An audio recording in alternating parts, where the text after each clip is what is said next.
Hello everyone! In this video, we're diving into the basics of digital inputs and outputs. While we won't be using the robotic arm in this tutorial, understanding these concepts is essential for controlling the robotic arm in our next video.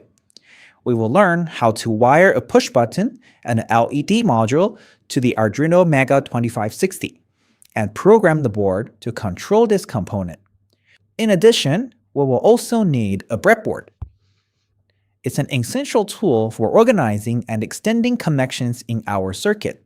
The breadboard is divided into rows and columns with interconnected holes, making it easy to distribute the power, VCC, and ground for our module. So, let's start with the hardware setup. We can start by looking at the full circuit diagram. There are three main parts we need to focus on: power and ground connection from the Arduino to the breadboard, the push-button module connection, and the LED module connection. So let's look at part 1. The breadboard will act as our central hub for VCC and ground. As we discussed, their power rail on the breadboard, which are the blue and red lines, are internally connected along their entire length.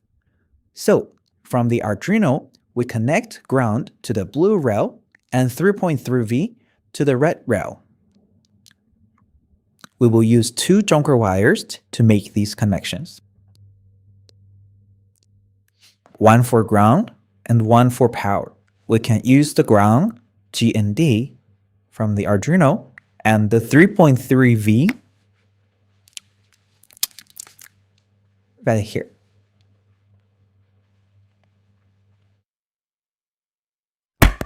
Then let's connect the ground to the breadboard. This is the ground, this is the power. For the next two parts, I will use one as an example and leave the other to you. Let's connect the push button module. It has three wires: red for power, black for ground, green for signal. We will use the jumper wires to connect red to the red power rail on the breadboard, black to the blue ground rail on the breadboard, then green, which is the signal, to digital pin 5 on the Arduino. Let's connect the power first. Since the entire rail on the breadboard are all interconnected, we could connect to any hole in the breadboard. This is the ground, and this is the power. And for a signal, we would like to connect the button to digital pin B5 on the Arduino for input. And here is B5. Now, we'll go over the LED module, and you will handle the connection. The LED module also has three wires: red for VCC, black for ground, blue for signal. Again, we use the red and black wires to connect the power rail on the breadboard, same as before. Then we connect the blue signal wire to digital pin 6 on the Arduino. The hardware setup is complete. We have connected the power and ground from Arduino to breadboard, a push button to digital pin 5, and an LED module to digital pin 6. We can now start programming. We will again use BlockFactory, where we could use Blockly for simple drag-and-drop coding experience for Arduino.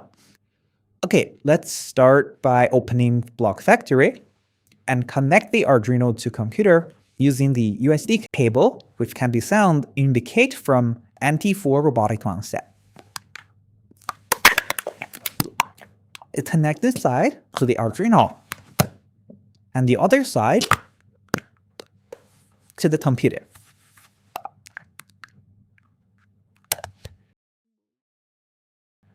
Then you can see the correct COM port popping up on the top right corner in the interface. Let's first test each module individually.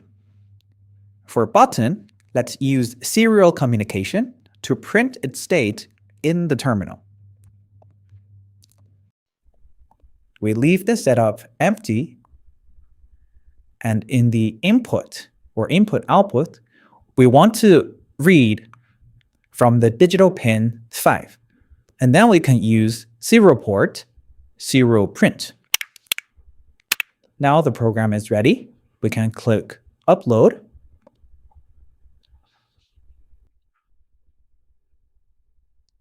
And now to see a continuous 0 printed in the terminal, which means the button is not pressed. If we press the button, we will see a series of 1, which means now it's detecting the button, we're reading the button as 1. If we release, it comes 0 again, which means the button module is connected correctly. Now let's move on to the LED. We would like to perform a blinking test. Again, we leave this setup empty. In the loop, we want to set the pin D6 to high and add a delay, set it to low, and add another delay.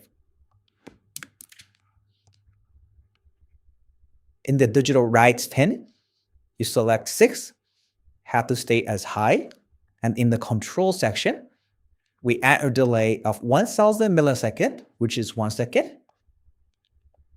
And in the digital writes pin, 6 to low, and add another delay. Now we can upload.